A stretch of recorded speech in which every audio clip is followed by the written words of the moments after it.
Olá pessoal, sejam bem-vindos ao canal. Hoje vamos dar continuidade à série de vídeos que a gente está fazendo, desde investimento básico até investimento exterior de forma segura. E hoje vamos falar sobre a renda fixa privada. A renda fixa privada ela é um pouco mais arriscada do que a renda fixa pública, né? Porque os títulos públicos têm garantido o governo. Já os títulos privados não, ele tem garantido o banco emissor e do FGC, que é o Fundo Garantidor de Crédito. E o FGC ele vai proteger R$ 1 milhão por CPF, mas esse 1 milhão tem que estar dividido entre 4 aplicações de no máximo 250 mil.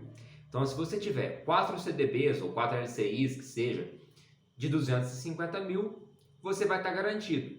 Só que se você colocar 250 mil, esse dinheiro vai render e esse rendimento já não vai estar mais garantido, porque passa de 250 mil. Então você coloca lá hoje 250 mil reais, amanhã vai ter rendido um pouco e esse rendimento já não vai estar mais coberto pela garantia do FGC. Por isso é muito importante escolher uma instituição segura para você investir, porque é basicamente isso que vai garantir que você vai receber o seu dinheiro de volta. E vamos começar pelo CDB, que é o Certificado de Depósito Bancário, que é quando você empresta dinheiro para o banco. E os CDBs, eles têm vários vencimentos, pode ser de 1 ano, 2 anos, 5 anos, os vencimentos são diversos. Assim como a liquidez, que também é diversa. Ela pode ser liquidez diária, você pode sacar seu dinheiro a qualquer momento, pode ser liquidez no vencimento, então só lá no vencimento que você pode tirar seu dinheiro de volta, ou ela pode ser liquidez diária após um certo período. Então você vê lá LCIs ou LCAs com liquidez diária após 90 dias. Então, antes de 90 dias você não pode sacar o dinheiro, depois desse prazo ela tem uma liquidez diária. Os indexadores também são diversos. Eles podem ser pós-fixados, como o CDI, podem ser pré-fixados, onde você já sabe exatamente quanto vai receber, a taxa já está definida, por exemplo, 10% ao ano, ou eles podem ser indexados à inflação, assim como nos títulos públicos, que é IPCA mais uma taxa pré-fixada, então IPCA mais 5%, IPCA mais 6%, mas a maioria deles está atrelada ao CDI. E o que é o CDI? Ele é o Certificado de Depósito Interbancário, então é uma operação entre bancos. Como a gente já viu no vídeo sobre inflação, os bancos podem emprestar dinheiro mantendo apenas um pequeno percentual em caixa. Quando esse percentual fica abaixo do estipulado pelo Banco Central, esse banco é obrigado a fazer empréstimo com um banco que tem um saldo superior. E é daí que nasce a taxa do CDI, ou a taxa DI, que ela acompanha muito de perto a Selic, ela costuma ficar 0,1% abaixo. Então, são operações curtíssimas de 24 horas. O banco pega o dinheiro emprestado só para ele fechar o dia no positivo e no outro dia ele já paga esse empréstimo. E a maioria dos CDBs tem um rendimento atrelado a uma porcentagem do CDI. Então, quando você vê lá CDB que paga 100% do CDI, não significa que seu dinheiro vai estar rendendo 100%. Ele vai pagar 100% da taxa do CDI. Hoje, a taxa do CDI é de 13,15%. Então, seu dinheiro está rendendo 100% do CDI, ele vai render 13,15% ao ano. Existem alguns bancos menores que pagam uma taxa maior do CDI. E os bancos mais consolidados costumam pagar uma taxa menor, porque eles recebem tanto dinheiro que não tem por que eles correrem atrás de dinheiro. Então, eles pagam ali 90% do CDI e é normal. Agora, os bancos um pouco menor, você vai achar 110%, 115%, 120% do CDI. Mas isso pode ser um indicador também de que o banco não está muito bem das pernas. Porque se ele está oferecendo mais, é porque tem um risco maior embutido ali. Sempre que você for correr um risco maior, você tem que receber uma taxa maior para compensar esse risco. Ou sempre que você for investir esse dinheiro por mais tempo. Então, se for um CDB de 1 ano, que paga 100% CDI, o de 2 anos, por exemplo, vai ter que pagar 110, 115, vai ter que pagar uma porcentagem a mais para compensar o risco que você está correndo de deixar esse dinheiro por mais tempo aos cuidados da instituição. Ou sempre que você abrir mão de liquidez. Então, um CDB com liquidez diária vai render 100% CDI. Um CDB com liquidez no vencimento, ele vai render 110% CDI. Então, toda vez que você aumentar o prazo, diminuir a liquidez ou aumentar o risco, você tem que receber uma taxa maior.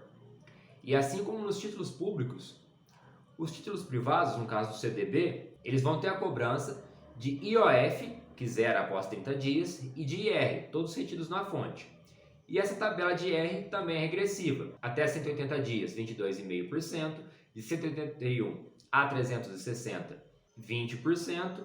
De 361 a 720, 17,5%. E acima de 720, 15%. Você também encontra renda fixas com a nomenclatura de RDB e LC, que é o Recibo Depósito Bancário, e a letra de câmbio. Mas letra de câmbio não tem nada a ver com câmbio entre real e dólar. É letra de câmbio quando você empresta um dinheiro para uma financeira. É basicamente isso. Então, ele é um pouco mais arriscado que o CDB, porque financeiras têm menos recursos que banco. Banco, eles ganham dinheiro com taxas de cartão, taxa de manutenção de conta, porcentagem do que você gasta no cartão de crédito, com empréstimos. Então, eles têm várias fontes de renda. A financeira, ela tem basicamente uma, que é emprestar dinheiro. Então, se os clientes param de pagar, ela quebra. Como ele é um pouco mais arriscado, você vai receber uma porcentagem um pouco maior. E esses investimentos também contam com a proteção do FGC. Mas não é por isso que você não vai fazer uma avaliação para ver se essa é uma instituição segura ou não.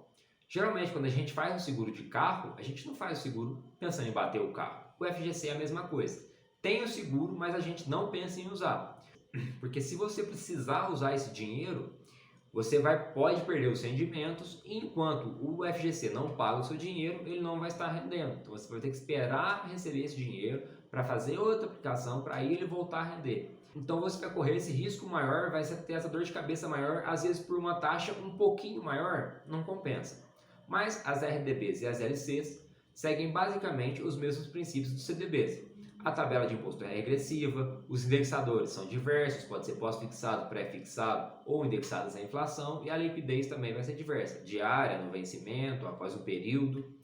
É basicamente a mesma coisa, só que eles vão ser um pouco mais arriscados. E aí a gente vai entrar em LCIs e LCAs, que é a letra de crédito imobiliária e letra de crédito do agronegócio.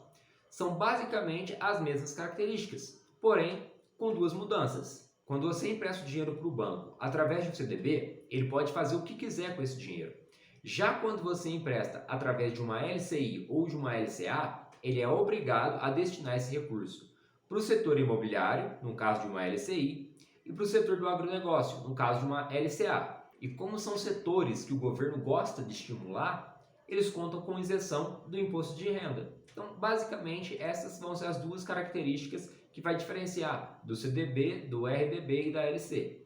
Não vai ter imposto de renda e o banco é obrigado a destinar esse recurso para o setor específico.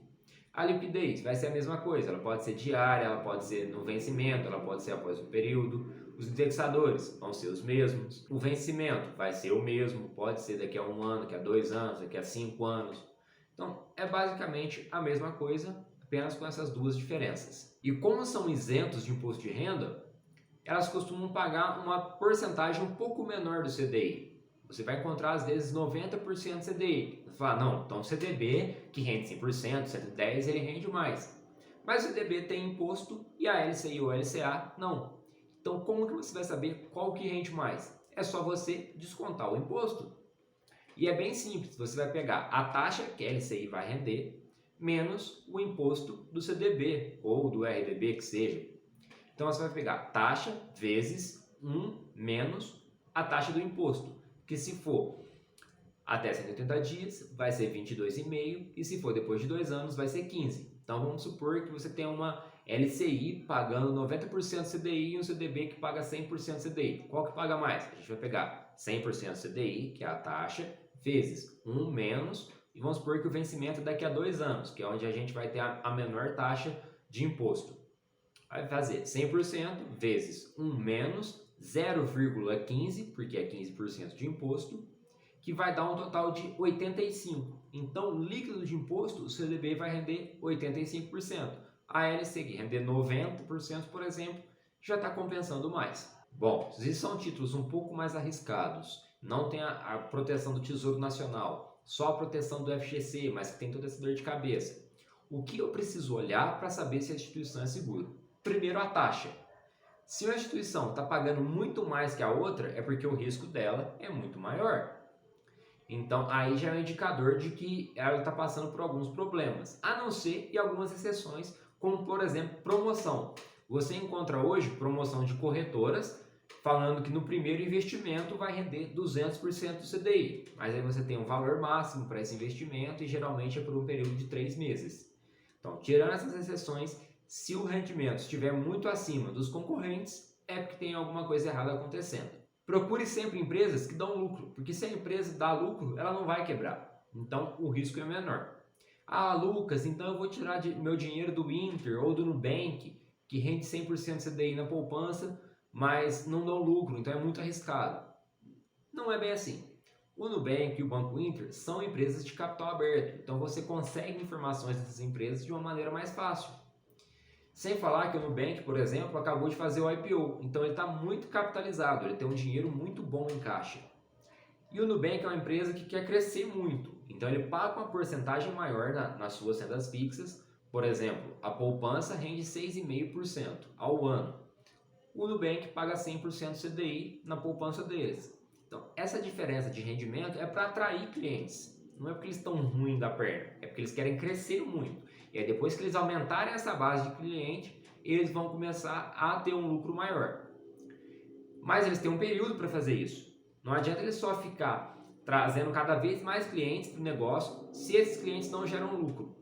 Se não gerar lucro, uma hora eles vão quebrar. Hoje não corre nenhum risco, mas se isso se estender por muito tempo, eles forem dando prejuízo em cima de prejuízo, uma hora eles vão quebrar. Mesmo que eles quebrem, tem a garantia do FGC. E como eu já disse que não é para usar, por 2 motivos. Primeiro, porque o seu dinheiro não vai render, vai te dar uma dor de cabeça até você receber aquilo, você vai passar um estresse que não compensa, às vezes, por uma taxa tão pequena. E segundo, porque o FGC é uma instituição privada, então os bancos pegam um pouquinho do seu capital e depositam lá para manter essa instituição. E hoje eles têm 93 bilhões de reais em caixa, disponíveis de forma líquida 73 bilhões. E isso equivale a 2,11% dos depósitos. Então eles só conseguem preencher 2% do sistema. Se um banco pequeno ou uma financeira quebrar, você vai receber o dinheiro de volta. Eles vão ter dinheiro para ressarcir todo mundo. Agora, se vários bancos pequenos ou várias financeiras ou um banco grande quebrar, aí eu acho que já não vai ter dinheiro para pagar todo mundo. Então, mesmo com a FGC, muito cuidado na hora de escolher a sua instituição. E agora a gente vai falar sobre debêntures, que é basicamente você emprestar o dinheiro direto para a empresa sem emprestar para o banco.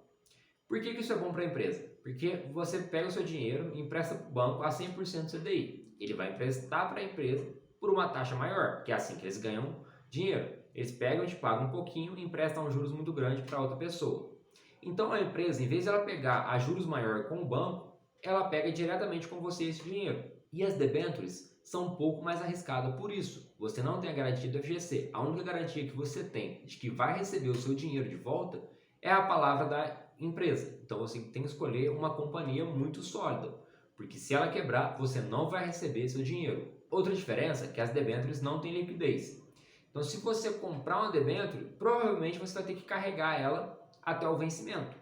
Se você quiser se desfazer dela antes, você vai ter que ligar para a corretora, falar com eles, falar, eu tenho uma debênture tal, com vencimento tal, que está pagando tanto, mas eu queria vender ela. Aí eles vão procurar algum cliente que tenha interesse nessa debênture. E pode ser que para vender, você vai ter que abrir mão de um pouco de rentabilidade, porque elas sofrem marcação ao mercado, assim como os títulos públicos. Porque vamos supor que você tem uma debênture que está pagando 10% ao ano e vai vencer daqui a 3 anos. Aí você liga lá na corretora e fala, ó, eu quero vender. O corretor fala, beleza, vou procurar alguém. Aí eles te ligam e falam, ó, achei. Só que quem está disponível para comprar quer pagar só uma rentabilidade de 8% ao ano.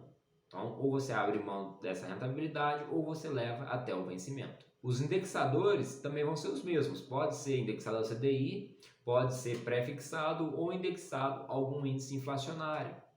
E as debêntures são basicamente 4 tipos. A simples, onde você vai receber o acordado no vencimento. Então, você tem uma debênture que vai render 100% do CDI até 2025. Então, em 2025, você vai receber o acordado.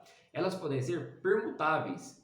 E aí, no vencimento, você pode receber ações de outras empresas sem ser da empresa que emitiu essa debênture.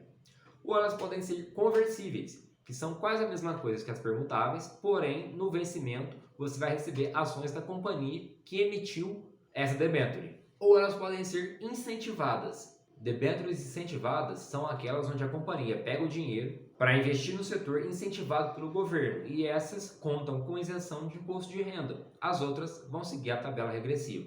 Até 180 dias, 22,5%. Depois de 720 dias, 15%. E aí a gente vai entrar nos CRIs e CRAs, que são certificados de recebíveis imobiliários e certificados de recebíveis do agronegócio. É basicamente a mesma coisa que a debênture, só que igual às LCIs, quando a empresa pega o dinheiro através de um CRI, ela tem que investir no setor imobiliário, através de um CRA no setor de agronegócio. E como são setores que o governo gosta de incentivar, são isentos de imposto de renda. A liquidez também é muito restrita, vai ser basicamente no vencimento e os indexadores podem ser tanto pós-fixados, pré-fixados quanto indexados à inflação. Então, quando você for investir em CRI, em CRA ou em debêntures, tenha muita atenção na solidez da companhia, porque é a sua única garantia de que você vai receber. Tenha em mente que provavelmente você vai ter que levar até o vencimento, porque não tem liquidez. Se tiver, você vai ter que abrir mão de uma rentabilidade, ou você pode até sair no prejuízo, caso queira se desfazer dela antes do vencimento. Se a empresa tiver uma remuneração muito acima da média, é sinal de que ela é uma empresa que está com dificuldade, está mal das pernas. Então, atenção a isso. E dê preferência para companhias de capital aberto, porque você tem um acesso mais fácil às informações do que companhias de capital fechado. As companhias de capital aberto, elas são obrigadas a divulgar relatórios trimestrais. Então, no máximo, a cada trimestre, você tem acesso aos balanços da companhia e você consegue saber como está a saúde financeira dela. Sem falar que quando uma empresa faz IPO, ela vende um pedaço das ações no mercado e capta aquele dinheiro, mas ela ainda fica com um percentual de ações para ela. Se a saúde da empresa não estiver muito boa, ela pode vender mais um pedaço dessas ações para fazer mais caixa. Então, companhias de capital aberto são mais seguras para quando você quer fazer um CRI, um CRA ou uma debênture. O vídeo de hoje é esse. Espero que vocês tenham gostado. Se gostaram, não deixe de se inscrever no canal, dar o like. Qualquer dúvida, deixe nos comentários. Até a próxima. Muito obrigado. Tchau, tchau.